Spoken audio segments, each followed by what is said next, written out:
Bienvenue sur notre chaîne, où l'on décrypte l'actualité avec rigueur et clarté. Aujourd'hui, nous plongeons au cœur d'une polémique électorale qui secoue la Côte d'Ivoire à l'approche de l'élection présidentielle du 25 octobre 2025. La Commission électorale indépendante, CEI, est sous les feux des projecteurs pour avoir remis des kits de parrainage à des figures politiques controversées, notamment Laurent Gbagbo et Tidjane Thiam. Mais que se passe-t-il vraiment? Cette décision signifie-t-elle une validation de leur candidature? Ou s'agit-il d'un simple malentendu? Restez avec nous pour tout comprendre, transition. Pour bien saisir cette affaire, remontons un peu le temps. En Côte d'Ivoire, l'élection présidentielle est un moment clé, souvent marqué par des tensions politiques. Depuis l'introduction du parrainage citoyen en 2020, les règles du jeu ont changé. Désormais, tout candidat à la présidence doit recueillir des signatures d'au moins 1% des électeurs inscrits, répartis dans 50% des régions et districts autonomes du pays.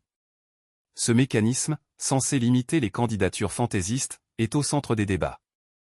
Ses détracteurs, notamment dans l'opposition, y voient une barrière discriminatoire, tandis que le pouvoir défend son rôle pour structurer le processus électoral. Depuis le 2 juillet 2025, la CEI a lancé la distribution des kits de parrainage, des outils essentiels pour les aspirants candidats. Ces kits incluent des terminaux mobiles permettant de collecter les signatures nécessaires à la validation d'une candidature. Cette opération, qui se prolongera jusqu'au 26 août, est une étape cruciale pour les candidats souhaitant se présenter à l'élection. Mais un événement inattendu a jeté de l'huile sur le feu. La remise de ces kits à deux figures majeures de la politique ivoirienne, Laurent Gbagbo du PPACI et Tidjane Thiam du PDCI, alors que leur nom ne figure pas sur la liste électorale définitive publiée le 4 juin. Cette décision a immédiatement suscité une vague de réactions. Pour beaucoup d'observateurs, remettre des kits à des personnalités absentes de la liste électorale ressemble à une validation implicite de leur candidature. Laurent Gbagbo, ancien président, et Tidjane Thiam, ex-patron de Crédit Suisse, sont des figures de poids, mais leur absence de la liste électorale soulève des questions sur leur éligibilité. Alors, pourquoi la CEI leur a-t-elle fourni ces kits? Est-ce une erreur, un geste politique, ou une simple formalité? Face à la controverse, la CEI a réagi rapidement par un communiqué publié le 7 juillet, signé par Yao Kouame, directeur de cabinet du président de la CEI. L'institution insiste. La remise des kits n'est qu'une étape technique, destinée à permettre aux candidats potentiels de satisfaire l'une des conditions d'éligibilité, à savoir la collecte des parrainages. Cette remise, de même que les échanges avec la CEI, ne saurait en aucun cas être interprétée comme une validation de quelque candidature que ce soit, précise le communiqué.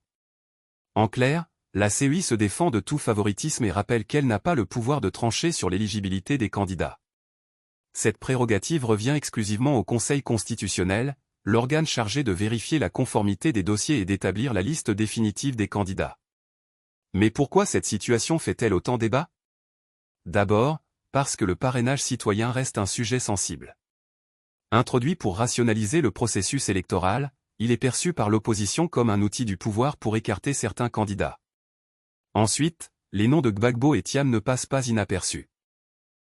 Laurent Gbagbo, figure historique, reste un symbole pour beaucoup, malgré ses démêlés judiciaires. Tidjane Thiam, quant à lui, incarne une nouvelle génération de leaders, mais son absence de la liste électorale interroge. En fournissant des kits à ces personnalités, la CEI a-t-elle voulu apaiser les tensions ou a-t-elle involontairement alimenté la suspicion? La CEI a annoncé que la période officielle de dépôt des candidatures débutera prochainement.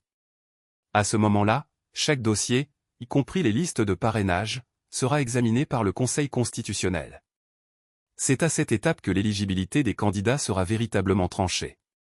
D'ici là, la collecte des signatures bat son plein, et les équipes de Gbagbo, Thiam, et d'autres aspirants candidats sillonnent le pays pour rallier les électeurs.